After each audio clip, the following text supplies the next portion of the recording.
जी बिस्मिल्लाहिर्रहमानिर्रहीम। अस्सलाम वालेकुम नाज़रीन, आप देख रहे हैं एआर न्यूज़ लाहौर। मैं हूं आपका मेज़बान अब्दुर्रहमान। नाज़रीन, आज हम बात करेंगे कि केटू को सर करने के लिए मोहम्मद अली सदपारा और साजिद सदपारा जो उनके बेटे हैं, उन्होंने एक मुहिम शुरू की थी, जो कि वो कहते थे कि हम केटू की बुलंदी पे पहुंचेंगे। 5 तारीख को ये दोनों लापता हो गए थे, लेकिन कुछ देर के बाद मोहम्मद अली सदपारा के बेटे जो कि असद अली सदपारा हैं, वो तो मिल गए थे। उनका यही कहना है कि जो मेरी अपने वालिद साहब से आखिरी बातचीत हुई है, वालिद साहब के पास ऑक्सीजन की इंतहाई कमी थी, उनके पास ऑक्सीजन ना होने के बराबर थी, और ये कहते हैं कि मेरे वालिद साहब केटू की बुलंदी पे पहुंच चुके थे। और यहाँ आपको ये भी बताते चलें कि दुनिया की दूसरी बुलंद तरीन चोटी केटू है। इस वक्त जो दुनिया की पहली बुलंद तरीन चोटी है वो माउंट एवरेस्ट है, और दूसरी बुलंद तरीन चोटी जो है वो केटू की है। और केटू को कोई पाकिस्तानी अगर सर करने के लिए गया था, वो मोहम्मद अली सदपारा नाम के एक शख्स हैं। सदपारा इनका एक गांव है, ये इनके देहात का नाम है सदपारा, और मोहम्मद अली इनका नाम है अपना ज़ाती तौर पे। और ये गए थे, और इनका तारुफ आपको सबसे पहले ये बताता चलूँ कि इनका ताल्लुक़ एक इंतहाई गरीब घराने से है। गरीब घराने से ताल्लुक़ है। इन्होंने केटू की चोटी सर करने के लिए जो मुहिम शुरू की थी, उसके लिए जो एक सामान वगैरह बाज़ार से परचेज़ किया है, वो किसी लोकल कंपनी का सामान इन्होंने परचेज़ किया इस वजह से क्योंकि इनके पास पैसे नहीं थे। और इनका आखिरी वक्त बेटे के बयान के मुताबिक जो हम आपको बता रहे हैं वो यही है। वो कहते हैं जो हुकूमत पाकिस्तान ने हमारे साथ कोई तावन नहीं किया, हम चाहते थे कि पाकिस्तान का नाम रोशन करें। इसके ऊपर उनके बेटे का इतराज़ ये है कि हुकूमत को चाहिए था हमारा साथ दे। और यहाँ आपको बताते चलें कि 5 फरवरी के बाद मोहम्मद अली सदपारा मुकम्मल तौर पे लापता हैं। उसके लिए पाक आर्मी से भी मदद तलब कर ली गई है। पाक आर्मी के हेलीकॉप्टर जो हैं वो तकरीबन 7000 मीटर की बुलंदी पे गए हैं। सतह समुंदर से तकरीबन कोई 8000 मीटर बुलंदी पे केटू की चोटी वाक़या है। और अभी जो ताज़ा तरीन इतलात हैं वो ये हैं कि आर्मी के मज़ीद दस्ते उधर भेजे जाएंगे जो कि उनकी तलाश जारी रखेंगे।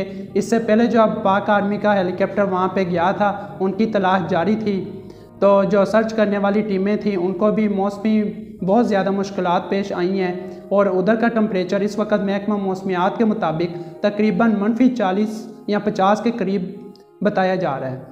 आप जानते हैं कि पाकिस्तान के किसी भी इलाके में जब टेम्परेचर 1 या 2 होता है, उस वक्त ही सर्दी इतनी ज़्यादा होती है कि नाकाबिले बर्दाश्त हो जाती है, लेकिन कोई ख़ास लिबास नहीं है, कोई ऑक्सीजन का सिलेंडर नहीं है। इसके बावजूद उन्होंने ये सफ़र अपना जारी रखा है। और उनका बेटा जो है वो यही बताता है आखिरी इतलात के मुताबिक कि मेरे वालिद साहब ऊपर से जब वापस आ रहे थे नीचे आते हुए उन्होंने मुझे आवाज़ दी है कि बेटा ऊपर आ जाओ, लेकिन मेरे पास भी ऑक्सीजन की कमी थी या मेरी तबीयत बहुत ज़्यादा बिगड़ रही थी, जिसकी वजह से मेरी सेहत इस चीज़ की इजाज़त नहीं दे रही थी कि मैं ऊपर जा सकूं। मैं ऊपर जा रहा था अपने वालिद के पास, तो उनका बेटा ये बताता है कि मेरी ख़राबी सेहत की वजह से ऊपर जाने का जो मिशन था वो रास्ते में नाकाम हो गया, जबकि वालिद साहब ऊपर से वापसी नीचे आ रहे थे। अभी देखना ये होगा क्या कोई शवाहिद इस तरह के मिलते हैं कि केटू की जो 8000 मीटर बुलंद केटू की चोटी है उसको सर करने के ऊपर जो इन्होंने मिशन अपना शुरू किया था, क्या ये मोहम्मद अली सदपारा कामयाब हुए हैं केटू की चोटी सर करने के लिए या नहीं कामयाब हो सके।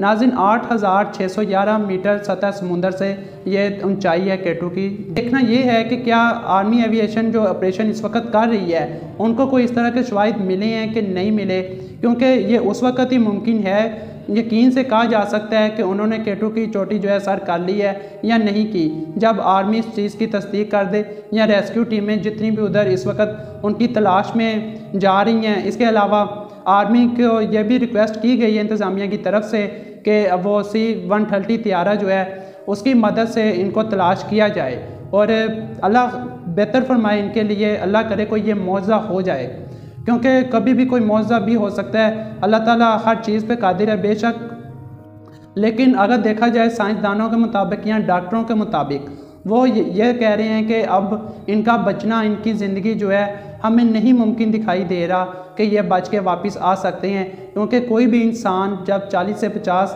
मनफी टेम्परेचर पहुंच जाता है उसके अंदर किसी भी इंसान का ज़िंदा रहना मुमकिन नहीं होता। लेकिन अभी भी उसके घर वाले जो हैं वो इसी चीज़ को सोच रहे हैं, अल्लाह ताला से दुआ कर रहे हैं कि अल्लाह करे ये कोई मौज़ा हो जाए और ज़िंदा बच के वापस आ जाएं।